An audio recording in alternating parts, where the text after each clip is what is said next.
A local apartment complex is evacuated after an early morning fire. At least one person is without a home after the blaze. Plus, fire destroys a mobile home in McChesney Park. The people who live there talk about the night they lost everything. And state lawmakers push a plan to combat rising prescription drug costs. A new task force would make medication more affordable. Live from WTVO 17, this is Eyewitness News at 5. Good evening, I'm Mimi Murphy. And I'm Eric Wilson. People have to evacuate after a fire starts in a Winnebago County apartment complex. Rockford Fire was called to the Great Oaks apartment complex on Linden Road just after 4 this morning. Firefighters found residents standing outside the 3-story building with smoke coming from a first-floor unit. Crews were able to contain the fire to that unit. 2 pets were rescued from the building. Fire crews remained on scene to make sure the fire was completely out. Warming buses were provided for residents. The Red Cross is assisting 1 person and 2 pets. The fire was found to be accidental. No one was injured. The Beloit Fire Department provides an update after a fire causes residents to evacuate a neighborhood.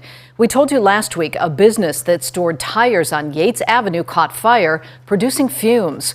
Beloit Fire says the incident started in the warehouse area of the building, which has now fully collapsed.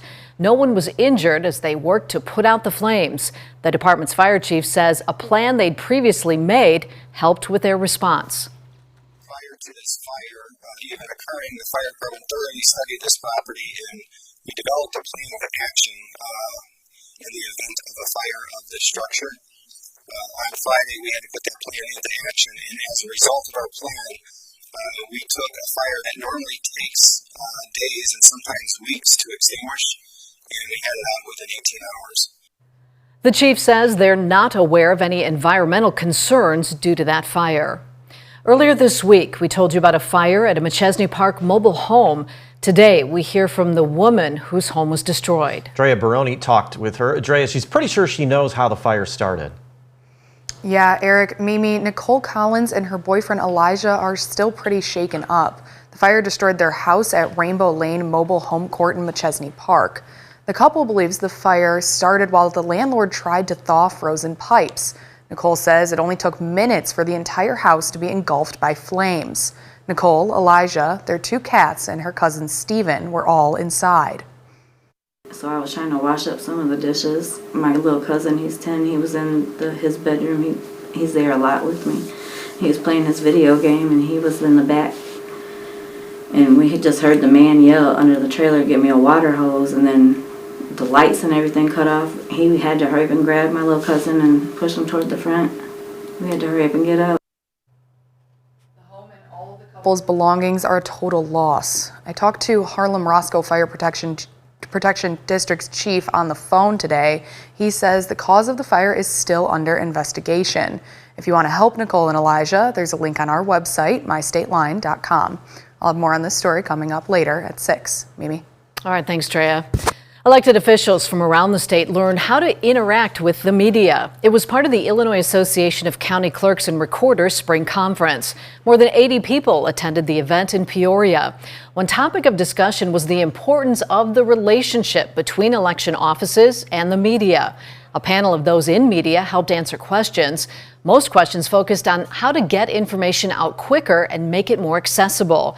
The president of the IACCR says the relationship between election offices and the media is crucial. That relationship is very important. If you have a bad relationship with your media, it's just going to go downhill from there because they're not going to trust you, you're not going to trust them, and the public's not going to trust anybody. So the biggest thing that we build off of is trust. The IACCR is made up of all county clerks, recorders, and local election authorities in Illinois. A push to limit healthcare costs is underway in Springfield. A House proposal calls for creating a panel of healthcare experts who would have the power to set price limits on prescription medications. The 5-member board would look at things like the number of people who are taking a drug and its out-of-pocket cost. The panel would be able to limit the amount wholesalers, pharmacies, and hospitals can bill insurers and consumers for the medicine if it determines the price is unreasonable. There are many therapies on the market that we label life-saving, miraculous, but for too many Illinoisans, They are so expensive, they might not as well exist. People were enduring debilitating pain, failing to fill life-sustaining medications, taking their medications every other day instead of as directed, using pill splitters not because they were directed to cut their doses in half, but to ensure they had enough medication until they could afford refills. The governor would appoint the board, which would then work with a bipartisan group of legislators and experts. Two families in two different states turned out to be each other's best weapon against kidney disease. Anthony Gonzalez found out he had kidney disease due to high blood pressure. He needed a transplant, but his siblings could not help and his wife Tracy wasn't a match. But Tracy was a match for another patient in Arizona. A man named Frank had the same problem, and his sister turned out to be a match for Tony. 2 transplants later, and everyone's finally meeting for the first time. Because of your donation, 2 more people, we're going to have full lives. And I want to thank you for that. Thank you. Because of you, you saved my husband's life. And now I have more of a future with him. So thank you. There was 2 angels in Illinois, man, you know what I mean? And all of a sudden we were ready to roll, and here we are today. And I couldn't thank Banner Hospital for taking care of me. And you guys. Anthony and Frank are both back at work after their successful transplants. It is so easy to get stuck inside during the winter. Medical experts warn it may be affecting your health. For a long time, doctors knew about the effects of vitamin D on bones and kidneys. Experts also stress how important the vitamin is for brain health and function. Deficiencies can impact conditions like asthma, heart disease, even cancer. It's also been linked to seasonal affective disorder. That's a type of depression related to season changes. Not getting enough sun is the main reason. Even if it's only for 15 minutes, try to bundle up and go out into the sunlight once or twice a day. You can take a supplemental vitamin. Vitamin D3 is the most active form. You can also get a sun lamp, but that's expensive and doesn't always work. You can take a blood test to see if you don't have enough vitamin D. Some doctors recommend up to 1,000 to 2,000 international units per day if you're taking a supplement. Congress is trying to pass a federal spending bill while also dealing with migrant crossings at the southern border. Up next, lawmakers on both sides of the aisle are locked in negotiations over the current U.S. border policy. And coming up at 6, Illinois State Police release a new report detailing their patrol data from last year. The agency says new techniques helped combat crime. Our temperatures in Rockford briefly made their way into the low 20s. However, that is far from the temperature we're going to see the rest of the weekend. I'll let you know when we expect to see high temperatures reaching into the 30s, though, coming up in just a little bit. You're watching Eyewitness News, your home team with Eric Wilson, Mimi Murphy, Scott Leber, and meteorologist Jordan Wolf.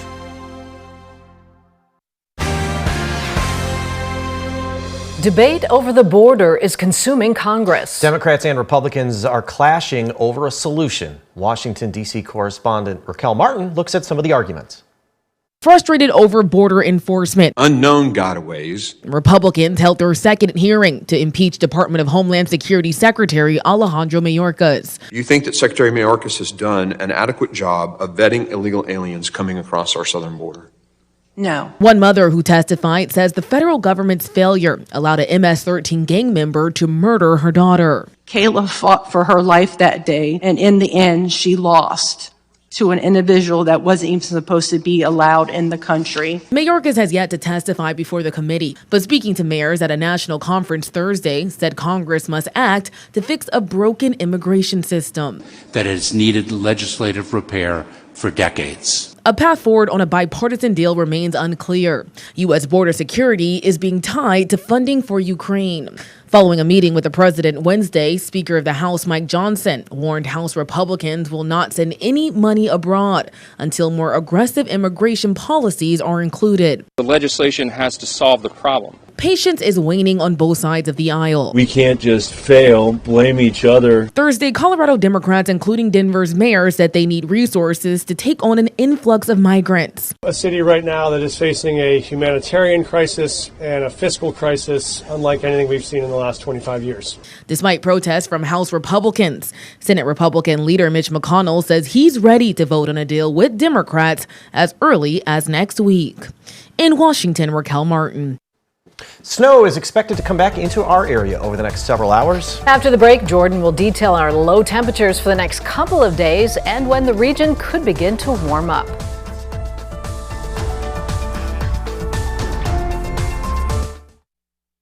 Now, your first warned weather forecast from meteorologist Jordan Wolf. Light snow currently being picked up on radar, mainly to the west of I-39 at the moment. The steadier snow, though, still remains across portions of Iowa. This next system going to bring us that light, fluffy type of snow into the night tonight and going into the overnight hours and early tomorrow. Blowing and drifting going to be much more of a concern, with winds also beginning to pick up. We start to see that a little bit with some of our SkyTrack cameras, and even that start to show a few flags, noticing the wind beginning to pick up in a few locations. But right now, it does not appear any snow is falling, at least in any of those locations. Temperatures, though, remaining a little bit on the cooler side, down into the teens now. We did briefly make our way into the 20s in a few spots, but wind chills remaining in the single digits, with winds beginning to pick up as our next high pressure system going to be following suit of this next low pressure system, bringing some of the snow that we currently are seeing. That snow fills in, especially over the next hour to 2 hours across the region, and temperatures will be remaining in the lower teens, possibly getting close to the single digits for the early hours of the overnight. This is going to be a much more fine, light, fluffy type of snow, and as a result, any of those winds that we start to see going to allow blowing and drifting to be more of a concern with some of this snow into the evening. After midnight, snow starts to end from west to east. By the time we get to around 3, 4 o'clock in the morning, I think the majority of us have stopped seeing snow fall, but winds remaining a factor even as we get into the early hours of the day tomorrow, and that's why we still see that blowing and drifting remaining a concern into the day. Right around 1 to 2 or even 3 inches of snow for the majority of us. Not a whole lot of snow, very, very dry type of snow, but those blowing and drifting going to be more of a concern. And because of that blowing and drifting, that's when the National Weather Service did issue a winter weather advisory for all of northern Illinois that goes into effect at 6 p.m. for Rockford areas to the east and is already in effect for areas to the west. That's where we're still going to see those going into effect and remaining as we get into the early part of the day tomorrow with some of that light snow. Any of those open and rural areas going to be much more of a concern with those strong winds and blowing and drifting. As we get into the day tomorrow, we are still seeing much cooler temperatures. Temperatures already falling back down near the single digits and below zero in a few locations early in the day tomorrow, only warming to around 10 degrees for many of us and then only cooler from there. Temperatures going to be below zero with well below zero wind chills as we get into Friday night, Saturday, and Saturday going into Sunday morning as well. This is all because of a strong high pressure, as I already mentioned. Ahead of that, a very strong pressure gradient, but once that high pressure sits overhead on Saturday, that is going to bring us the core of the coolest air, but also bringing us some sunshine as we get into Saturday. Once that eventually works its way out, that pressure gradient tightens back up, bringing winds out of the south, and that's going to help to warm us up as we get into the early and middle parts of next week.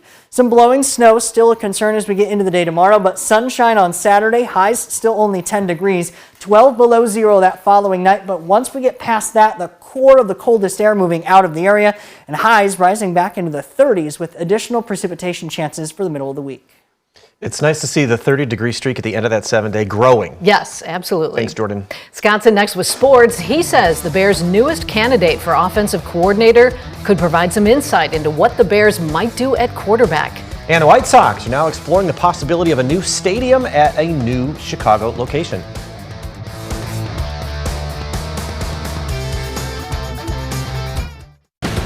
Now sports with sports director Scott Lever. The Bears' search for an offensive coordinator has turned up a new candidate. This one might make the most sense of all. He is Cliff Kingsbury. He's the quarterback coach at USC. And a certain quarterback from USC, Caleb Williams, just might be headed to Chicago with the first pick in the draft. Kingsbury also has plenty of NFL experience, even as a head coach of the Arizona Cardinals just a couple years ago. Now, the Packers will try to accomplish 2 goals in 1 shot Saturday night against the 49ers. One is to advance this big step closer to the Super Bowl. Another is to finally get back at the Niners. The Niners have knocked the Packers out of the playoffs 4 times, including twice in the last 4 years. Aaron Jones and Elton Jenkins have suffered through those. That's something me and Elton talked about. Me and him owe it to each other. Some of these other guys weren't here then, but the thing is, we're not the same team as we were then, and so you know, it's different. You know, I have faith, and I'm very confident in this team that we can go up there and put it together. Well, the hottest ticket for the NFL playoffs this weekend is for the game in Detroit. The Lions will host the Buccaneers Sunday afternoon. The average ticket price for that game is over $1,100.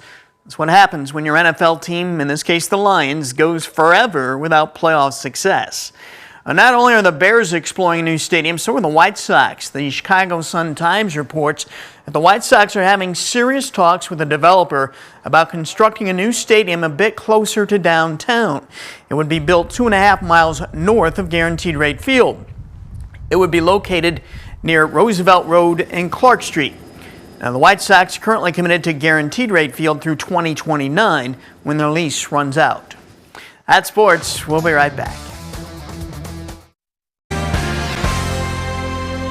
The snow we got earlier in the week hasn't had a chance to melt with all the cold temperatures, and now more is headed our way. Right, but it's not going to be a whole lot of snow, and it's going to be much more of the fine, powdery type of snow, but still could be issues on some of the roadways, especially with blowing and drifting, going to be a concern into the rest of the evening tonight. Light snow already across portions of Iowa. That is going to be working its way a little bit closer to the region on the First Warn Interactive Radar from Rockford, Auto Glass, and more. Some of that light snow already being shown up on radar just to the west of I-39, continuing to spread east as we get in the next few hours. Temperatures tomorrow only warming to around 9 degrees, along with blowing and drifting snow early on in the day. A winter weather advisory remains in effect throughout the early part of the day tomorrow.